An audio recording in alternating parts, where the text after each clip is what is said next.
The Bobcats have a brand new quarterback in 2026, redshirt freshman Tommy Mciver. He's already provided exciting moments in his first 2 starts, and it's up to him to impress the visiting recruits against James Madison. He's really lit up this offense, but it's the defense that has needed some more improvement, which is exactly what we're looking for in the recruiting battles.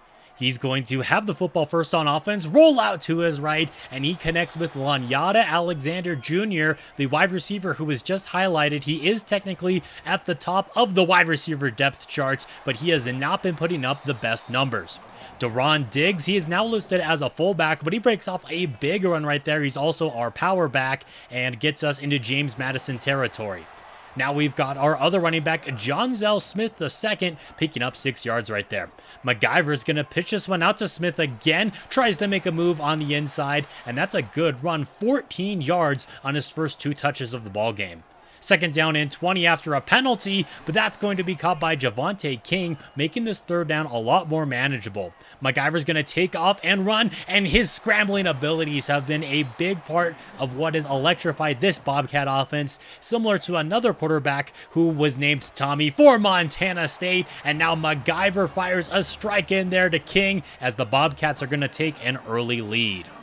Josiah Douglas is the starting quarterback for James Madison, and their offense is going to step out onto the field and face an early 3rd down and 15. He's going to sling that one over the middle, and it's going to be caught by Perkins for a big play. Same drive, they face another 2nd down and 15, or 3rd down and 15 actually, and the running back is going to get flipped over the 1st down marker to move the chain, so that's twice they've converted on 3rd down and long today, and now the running back's going to take that one all the way to the house and finish the job. James Madison ties it up. The Dukes are not messing around today as we're already near the end of the first quarter. 2 long drives to start off this game. Here's a jet touch pass now to Javonte King. He has a 99 speed and we're looking to get the most out of it with him. Final play of the quarter here, fake the give to Elijah Elliott, and Mciver holds onto the football for too long, taken down for a big sack. 2nd down and 21. Once again, faking the give to Elliott. Mciver rolling to his right, fires that one on the move to Alexander, who sets up 3rd down and 12.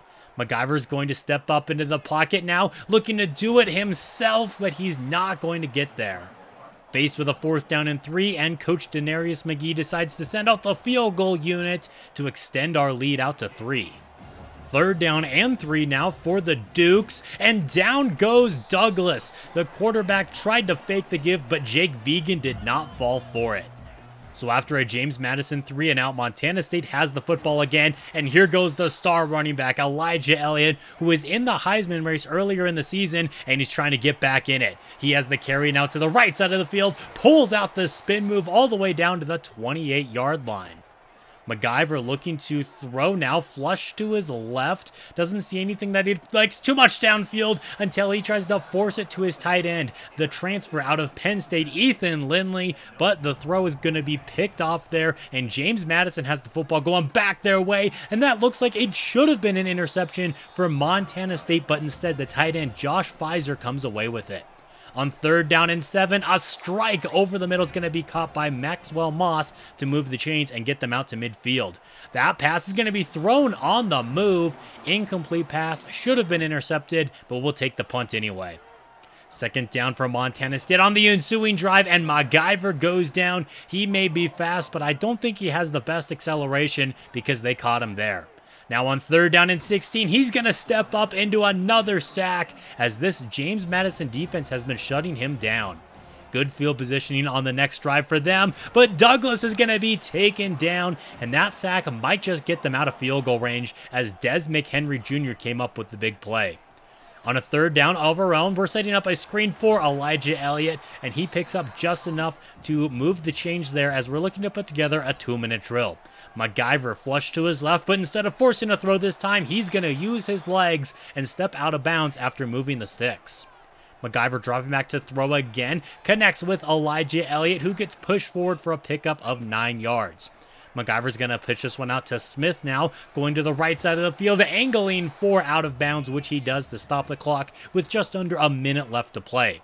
Wide open there. That is Chet Jarvis, the redshirt freshman receiver who we recruited a couple of years ago now, as Denarius McGee will call our first time out. Mciver looking to throw over the middle. He's got his running back Elliott for a pickup of 5 yards as MSU's going to go up tempo. Mciver moving to his left, throws that one at the last second before he crossed the line of scrimmage, picks up a first down to momentarily stop the clock. Again, on a hitch route, he's got the backup tight end, but he's not going to pick up a whole lot as the Bobcats use their second timeout. Goal to go. Mciver moving to his right. No receivers on his side of the field, but it doesn't matter because he can use his legs to get in and extend this Bobcat lead out to 10, which makes it 17-7 at the break. James Madison can get right back into this game, though, as they're going to start off the third quarter with the football. Play fake, and now Douglas is looking to get busy himself. Instead, he's going to lose a couple of yards. They hurry back up to the line of scrimmage here. It's going to be a quick throw in the flat to Pfizer, who picks up half of the needed yardage, and they continue to go up tempo. No running back in the backfield here for Douglas. He's got a clean pocket, and I think he might be able to do it himself, and somehow he does, despite being able to spin off of a defender there. He is a little bit shaken up, which means the backup quarterback now, Evans, is in the game, and he's going to hand this one off. That's going to be a nice run by Lowry. Evans still in the game. He's going to fire that one to the left side of the field. Pickup of 7 on the play. As again, James Madison going up tempo. They see something that they like on defense, and clearly it's working out as that's another nice run. Continuing to hurry things up now, it's going to be 3rd down and 5. Screen pass here, but the running back is going to be going backwards. Tuffy Lewis with a big tackle, forcing Sean Irvin to kick a field goal here for James Madison, making it a 1-possession game. Handoff to Elijah Elliott now on the first Bobcat drive of the second half, and he's going to get very close to that first down marker. Inches away, it's going to be a fullback dive for Alexander Anger, and he has just enough to keep this drive moving. Now Elliott's got space to the left side of the field, picking up a first down, averaging over 6 yards per carry right now. He's going to get another touch here, moving upfield, getting shifty, and getting to the 50-yard line. He's going to get a little bit of a breather now as Deron Diggs, the strong power running back, is in the game, and he's going to get 8 yards. Mciver doesn't see anything that he likes, so he's going to scramble, slides after picking up the first down, getting us out to the 36-yard line. Now Taco Dollar getting his number called for the first time today down the right sideline, and finally the Duke's defense able to bring him down, but it's goal to go for Montana State, and John Zell Smith is going to get in for 6. MSU makes it a 2-possession game yet again as we jump to the 4th quarter of play. James Madison's offense has to do something, and they're looking for the big play right there. Jackson Hamron gets beat. 3rd and goal now at the 13-yard line as the Bobcats defense is looking for a goal line stand, and that might be exactly what they do as James Madison is going to opt for another Irving field goal instead of going for it. That means it's still a 2-possession ball game, and if Montana State can bleed out a lot of this clock here, it could be over. There goes Elijah Elliott up the middle, suffering some wear and tear, but picking up a solid gain. On 3rd down, this pass is going to be tipped up into the air, looking for his running back Smith. It's going to fall incomplete, meaning James Madison still has a chance. Down by 11, pass over the middle is going to be caught, and that's going to get Douglas over 200 yards passing. He's having a pretty efficient ball game, but he's still down by 2 possessions, and now he loses the football. Montana State jumps on top of it. Who else but Cole Taylor, the superstar pass rusher, jumps on top of the first turnover of the game for James Madison, and Montana State looks to turn that into 3 points, but the kick gets pushed too far to the right. James Madison still down by 11 now at the 2-minute warning. Douglas nearly intercepted on the play, and Montana State has really struggled to bring those in this season. 4th down and 10, game on the line right here, incomplete pass, no flags on the play despite getting a little bit handsy right there, and now Montana State is looking to extend their lead out to 14 again. This time the kick is good. That means the final score is going to be 27-13, hopefully able to impress the visiting recruits here at Montana State, as Tommy Mciver had a pretty solid stat line. Elijah Elliott was efficient on the ground, over 6 yards per carry for him. Mciver only finished with 13 yards on the ground, but that's because he did take a couple sacks, which definitely hurt that rushing total. Lanyata Alexander was our leading receiver. He had 4 receptions, I guess, in terms of yards. It went to King, though. He had 50 yards on 3 receptions. Hamron was all over the field today with 12 tackles. We also got to Joshua Douglas several times in the backfield today. Unfortunately, not able to pick him off.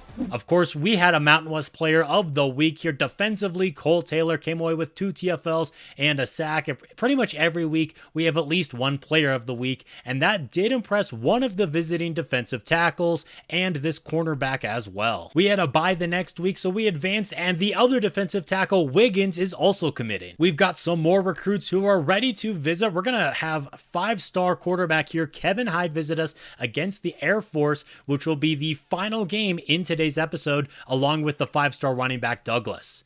Next up, we're going to be playing San Jose State. They are still quarterbacked by Adam Matthews. Galloway is their leading rusher. Nothing too impressive here, really, with San Jose State as a whole. Definitely on the bottom half of things when it comes to the Mountain West Conference. We're going to come into this game as 7 overalls higher, as now back-to-back games, we are highlighting a wide receiver who now only has 11 catches.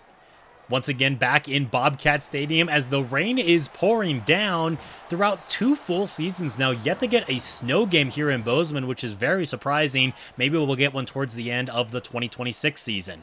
Mciver's going to launch this one downfield, and that's going to be back-to-back receptions now for the backup tight end, already getting Mciver over 50 yards passing as we are on the outskirts of the red zone. 3rd down and 7, looking to throw for this one, but Mciver was under pressure, hit the back of his offensive lineman with that pass, meaning Montana State will have to settle for a field goal on the opening drive. Here come the Spartans offense now, faced with an early 3rd down and 1. The Bobcats looking to force a 3-and-out, and luckily they're going to be able to do so, as that pressure forced a bad throw. Quickly back out here on offense now, faking the give to the star running back, and Mciver's going to let this one fly, looking for his man Lanyata Alexander, already getting his quarterback to the century mark in terms of passing. Looking to finish the job on this drive now, pass to the right side is going to be caught by Smith. They're not going to let him into the end zone though. That's going to make it goal to go, and this is going to be a quarterback keeper. Tommy Mciver gets in there untouched, and the Bobcats make it a 10-point ball game. This freshman quarterback has been absolutely electric for the Bobcats, and now the defense is being electric as Jake Vegan has really made his presence felt here in 2026. Good field positioning on the next drive now, as Mciver's going to let that one fly downfield, and despite the elements, he has been airing it out today.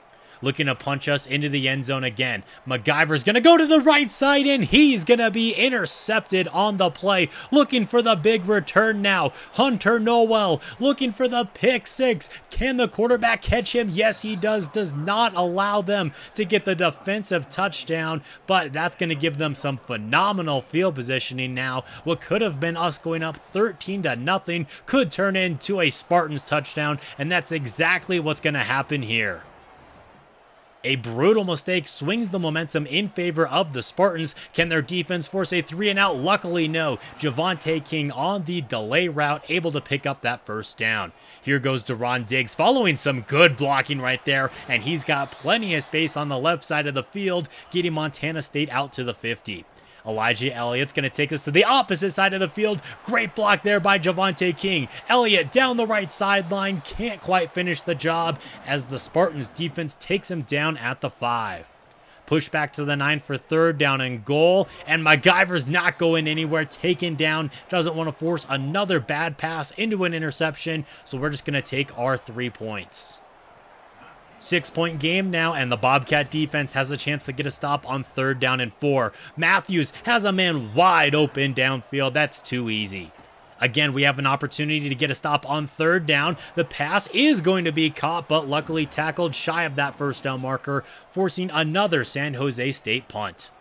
Setting up the screen now for Elijah Elliott, trying to follow his blockers here, and he does to the best of his ability, getting out to midfield. Under 30 seconds left to go now. Pass over the middle is going to be caught by Taco Dollar, and the timeout is going to be called. I guess it wasn't less than 30 seconds because we're still over that 30-second mark. 3rd down and 2. Mciver is just going to do it himself and step out of bounds. Now faced with a 3rd down and 10 on the outskirts of field goal range. Out route is going to be caught by Lanyata Alexander, and now it's his turn to step out of bounds at the 14. Ultimately, we're just going to have to settle for another field goal here. The kick is up and good, and I will say our new kicker has been doing pretty good in his first season.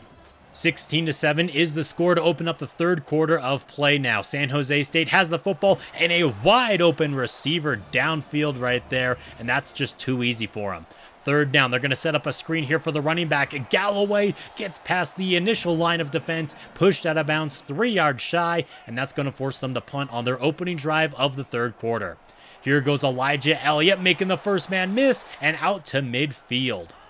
Mciver's looking to throw now. He's got time, looking for the tight end, Ethan Lindley. He rips it away from the defender and gets his name called for the first time in today's episode. Big play there by the transfer tight end. Little bit of an RPO now. It's going to be caught, and Alexander's going to turn that one upfield for his 2nd touchdown of the season. Montana State extends their lead. The defense looking to suffocate San Jose State now as it's 23-7, but now Adam Matthews can scramble. He's got some wheels on him, and he uses them there to get them out to the 50. 3rd down and 6, and Matthews letting that one fly downfield, and finally the Bobcats have their first interception of the season, and who else but senior safety Blake Stillwell rocking that legendary number 41 in his final season for Montana State. Looking to extend our lead now. Mciver's going to throw that one on the move. What a pass. Despite the pressure, he was rolling to his left, able to get it out to Javonte King, who was allegedly injured on the play, but he didn't look like it after that catch. Here goes Elliott picking up 8 yards right there. Over 100 yards on the day for him now. Diggs fighting for that first down, and he does on the ground. As we get an update on Javonte King, looks like he suffered some bruised ribs. Quick throw is going to be caught by the backup tight end, and that's going to be just enough to pick up another first down. This rain does not seem to be affecting our quarterback, as now Taco Dollar is going to take this one in on the jet touch pass. Montana State is having their way. San Jose State looking to put together a 4th quarter comeback, down by 23 points. Play fake now, and Matthews is going to try to do it himself, but he can, running straight into the arms of Cole Taylor, who really wants that Heisman in his junior season. This pass is just going to be thrown away on 3rd down and 7, and obviously the offense is going to go for it. Any hope they have rests on this play. Matthews on the zig route. He's got his man who gets flipped just over that first down marker. Matthew Coleman does move the chains though. Quick throwaway is going to be caught on that slant route over the middle, picking up another San Jose State first down. To the left side now, it's Coleman again, picking up, I think, 9 yards on that reception. Yep, it's going to be 3rd down and inches. They're going to be looking to throw for it here, and what a snag on that right side of the field by Matthew Coleman. That was a heck of a grab. Goal to go now for San Jose State, and they're just going to run it in with Jacob Galloway, finally getting them on the board for just the 2nd time today. Going for the 2-point conversion to make it a 15-point ball game. Galloway shakes off the first man, but he can't get in. Great second effort by Montana State's defense. San Jose State would end up getting the football back with about 6 minutes left to go in the game, but you're just making it too easy for Cole Taylor, just running straight into the linebacker's arms. That's going to make it 3rd down and 12, faking the give to the running back now, and just chucking that one out of bounds. Again, the Spartans are going to be faced with a 4th down that they have to go for, but the pass is going to be knocked away. Taden Gray making a great play on the ball there, and ultimately Montana State would just bleed out a lot of clock here and settle for a field goal to make it a 20-point ball game.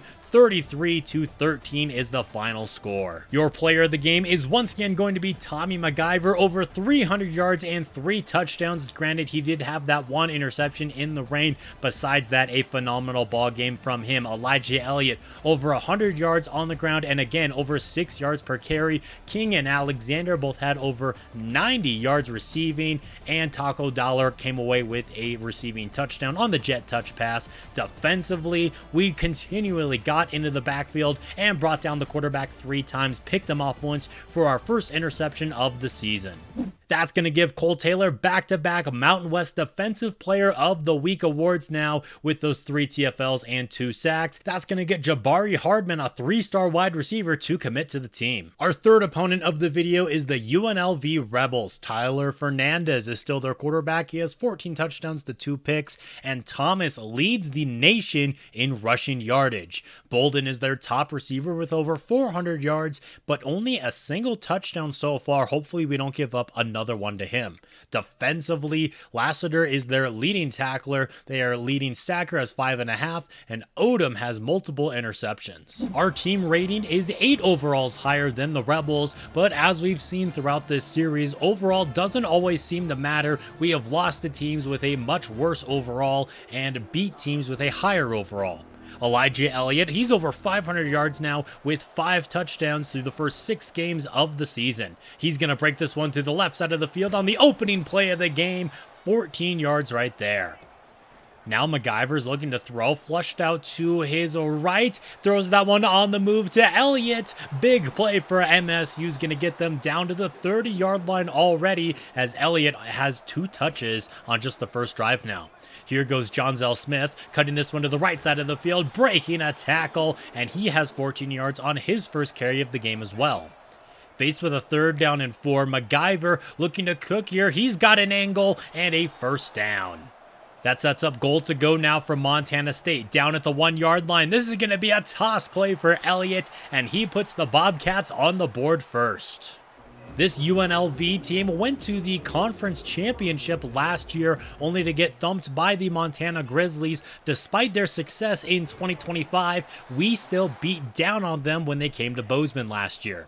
Their offense is looking to move right here. This pass somehow is going to be caught downfield. I have no idea how Dion Bolden was able to make that catch despite the DB diving at the football. He must have just missed it. Now they're onto our side of the field, and that pass is going to be caught by McGee for another big play. 1st and 15 after a penalty, and now Des McHenry Jr. forces them even farther backwards. 2nd down and 22 after the sack, and Fernandez held on to that one when he shouldn't have. It's going to be back-to-back sacks for Montana State.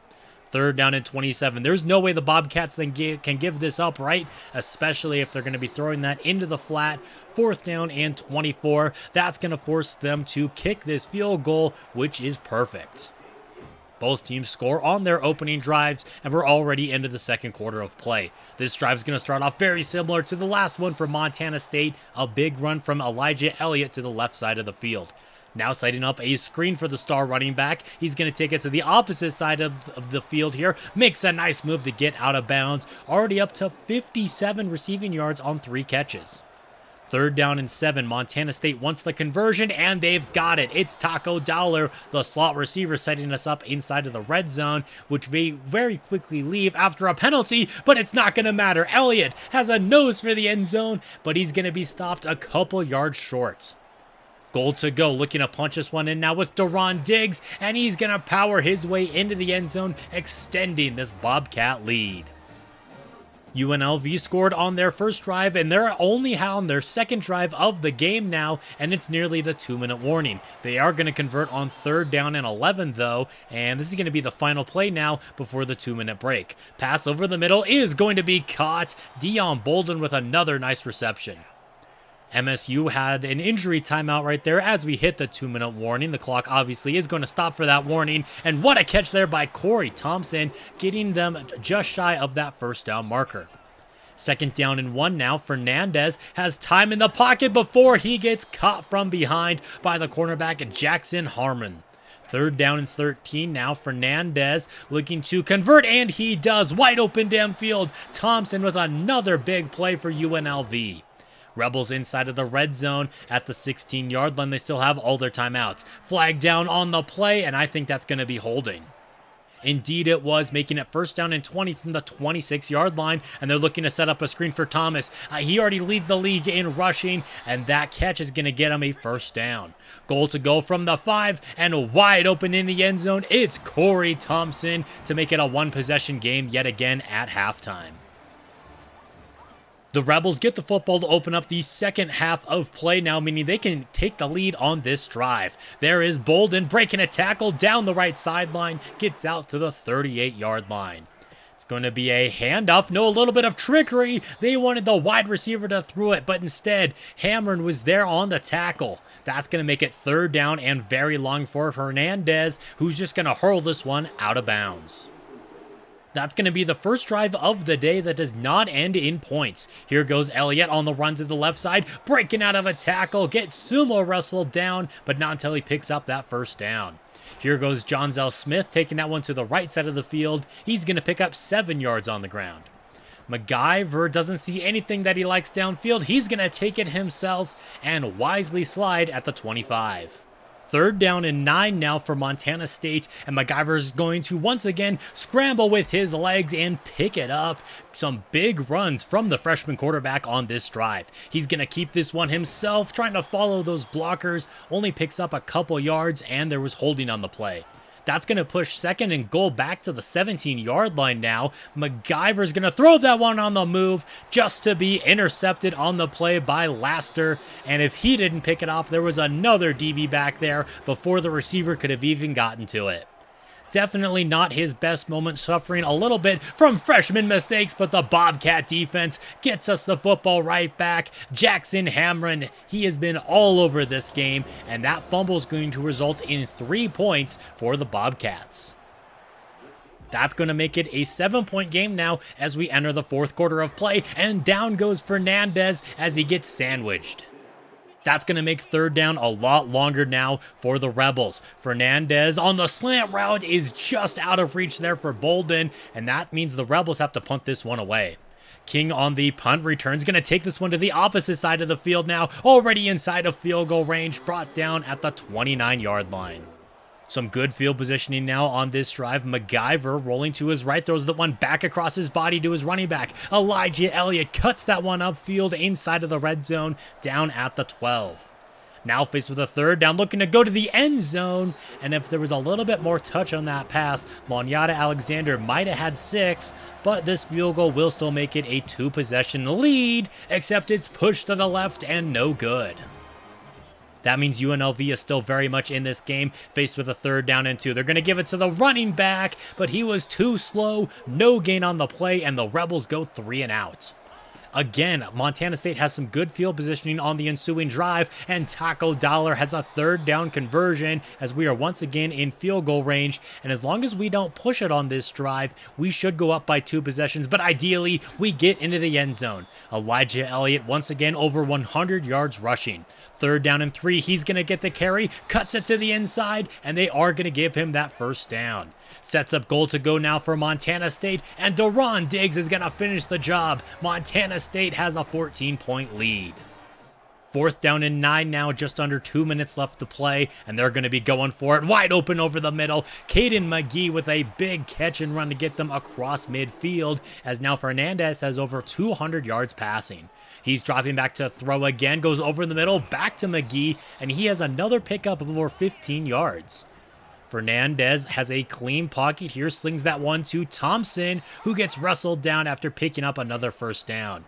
UNLV's offense has been flying down the field now, but finally they go backwards, and it's Des McHenry Jr. making another big play in today's episode. That's going to be a 12-yard loss, but wide open over the middle. You would think McGee might be covered, but no, he continues to beat us. He sets up third down and 1. Fernandez pressured, throws that one on the move, and Gray nearly had the pick. Instead, it's going to be fourth down. Thomas, he's going to get the ball and convert. That's going to set up a goal to go as now UNLV is down to just 1 timeout. Fourth down and goal to the back of the end zone. That's going to be caught for 6. Dion Bolden has his 2nd score of the season. They're going to need this onside kick, though, if they want to come back. It's going to bounce and be recovered by Montana State, meaning no comeback for the Rebels today, as the Bobcats are going to take it with the score of 24-17. Mciver did not have as big of a game in the dome here than he did back at home last week in the rain, under 100 yards passing, but the offense was still able to move downfield. He was able to use his legs a lot more in today's contest, and Elijah Elliott, like I said, was over 100 yards. Only 2 receivers even caught passes for the Bobcats today, which is very surprising.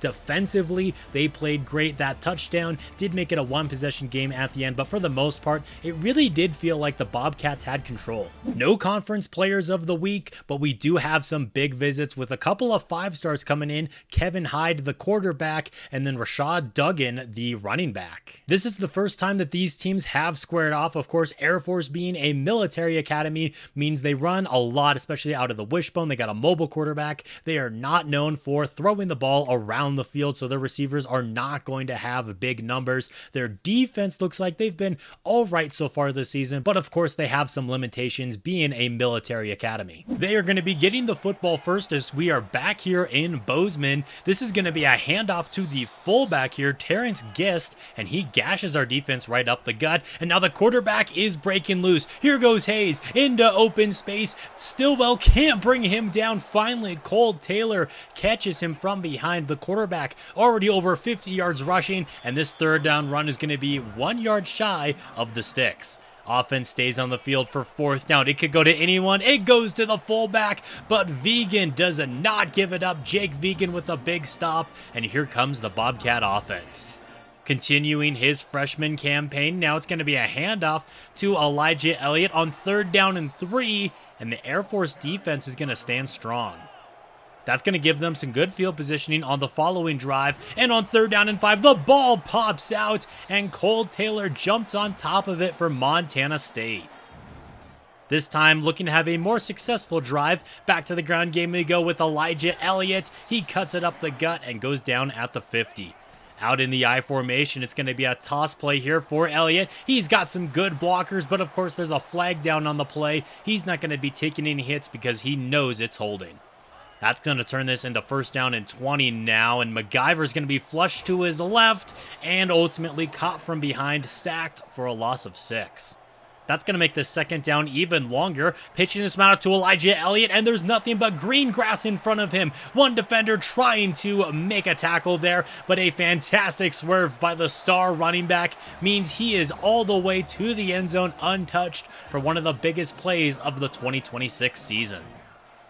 Now Air Force is looking to respond. This is going to be a handoff to the fullback Gist again, and he has been having his way with us so far today. Definitely been their most efficient rusher. That's going to get him out to the 39-yard line now, and they're going to continue to feed the fullback because he's getting almost 9 yards a carry right now, it feels like.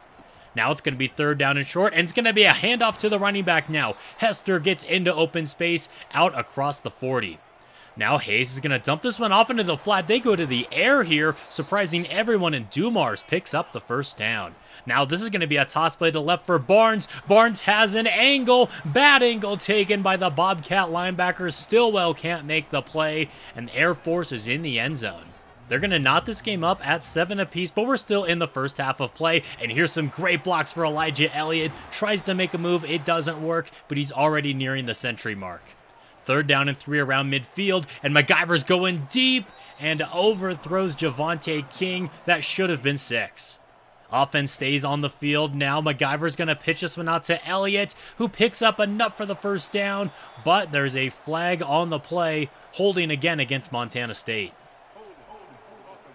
That means we're going to end up punting on that drive, but the defense has a chance to force a 3-and-out, and Cole Taylor over there in coverage makes a great play. Punching this one to Javonte King after forcing that 3-and-out. He's going to reverse sides of the field. He's running backwards, ultimately turns it back upfield, and that's going to be a good return as this drive is going to be starting in Air Force territory. Mciver from the gun is going to hand this one off to Elliott. He's going to take it to the right side of the field there, caught after picking up 8 yards. Going to fake the give to Elliott now, and Mciver's going down as the Falcons defense did not bite on that play fake. 3rd down and 12 is going to be a little bit more difficult for Montana State. Mciver's going to step up into this throw, but the pressure forces the incomplete pass, and the offense is going to stay on the field. It's going to be 4th down and 12 around midfield, and he's got a man open downfield. Lanyata Alexander Jr. makes the defenders run into each other and takes that all the way for 6 as Montana State regains their lead. Now it's just up to the defense to stop this ground game. They're actually going to the air on 3rd down, though, and Hayes did not stand a chance. Another 3-and-out forced by this MSU defense means the offense is looking to extend their lead. This throw on the move is going to be caught. Lindley downfield is at the 22-yard line. Great way to open up the drive. Now this is going to be an RPO. Handoff is going to go to Elliott. He goes right up the gut, and that's going to be a pickup of 7. Looking to go to the air now. Stop and thrown over the middle. Taco Dollar sets up goal to go. The clock continues to run down as we're at the 4-yard line. Mciver, he could just take that himself, and that's exactly what he does. Touchdown, Montana State. And that's going to take us to the break now, where the Bobcats have a 2-possession lead. To make matters even worse for the Falcons, Montana State gets the football to open up the third quarter of play. Here goes Taco Dollar picking up the first down of the drive, as that's going to get the quarterback now, Mciver, over 100 yards passing. Elliott's going to take this to the left side, steps out of bounds, but not until he picks up that first down. Now Mciver, he's got a clean pocket, launches that one downfield for his tight end. Ethan Lindley cuts it back inside across the 30-yard line now. On 2 catches, he's already up to 68 yards receiving. Falcons defense is going to send some heat. It's going to get picked up, and King was wide open downfield. That's a throw you just can't miss. Now on 3rd down and 7, Mciver's going to be flushed to his right, but there's no quarterback spy on him. Spin move inside of the 5, taken down at the 2. What an electric run there by the freshman quarterback. It's going to be goal to go again from Montana State, and this time the pass is on the money. It's Lanyata Alexander with the 2nd Bobcat touchdown of the day for him. This is starting to get out of hand now for Air Force, down by 21 when not too long ago it was all tied up at 7 apiece. They're looking for the 3rd down conversion, and Gist is going to get that and a whole lot more. Gets across midfield out at the 46. Now they're going to give it to the other running back now. Hester's going to cut this one right up the gut, and that's going to be another Air Force 1st down, but Hayes is taken down in the backfield there for a loss of 2. Taylor on the tackle. Hayes rolling out to his right, and Montana State did not account for his legs accordingly. That's going to be another Falcons 1st down. This team can really wear you down if you let them especially get in front of you here. This pass is going to be going to the end zone, but out the back and ruled incomplete. But now we got a booth review of it, taking a look at the replay. And I think that would have been a touchdown if it was in the NFL. He definitely got both feet in bounds there, meaning Air Force cuts the deficit down to 14 again, and then their defense forces a 3-and-out to open up the 4th quarter. Their offense has an opportunity to make this game a whole lot closer, but down goes Hayes. It's Cole Taylor again. He just had no chance on that play. He's going to keep this one himself now and limited to just a single yard. Offense stays on the field, 4th and 5 at the 47 now. Hayes trying to step up, runs into his lineman there, but it doesn't matter because he has all sorts of green grass in front of him, and he's going to keep this Falcons drive alive. That run on 3rd down doesn't go anywhere, meaning it's going to be 4th down again. And again, the offense is going for it. Looking to throw, and it's going to fall incomplete. That probably should have been a catch, but Taden Gray forces the incomplete pass. Montana State is trying to avoid going 3-and-out here. Mciver's going to shed that tackle, does get the ball out, but with all that pressure, it's hard to be accurate. And again, Montana State's going to go 3-and-out. Air Force is not out of this one yet, but down goes Hayes. He does actually break out of that initial sack, but Des McHenry Jr. finishes the job. 3rd down and long, and this clock is ticking down, under 3.5 minutes left to go. And here goes Hayes again, getting busy. You would think one of these times Montana State's defense would adjust for his scrambling, as Tuffy Lewis is shaken up on the play. Setting up the screen, but the pass can't get out fast enough. Perkins with the big sack. 3rd down and 17 now. Hayes with a clean pocket, rolling to his left, and finally Montana State leaves a spy out there for him. It's 4th down and 15. Obviously, Air Force is going for this. Pass is going to be well shy of the sticks and incomplete. Great news there from Montana State, especially with Tuffy Lewis's injury not being too bad. Here goes Deron Diggs on a carry to the left side now. The big, strong fullback out to the 27-yard line as he's looking to just bleed out the rest of this clock. Mciver taken down on 2nd down there, and Air Force is starting to burn their timeouts.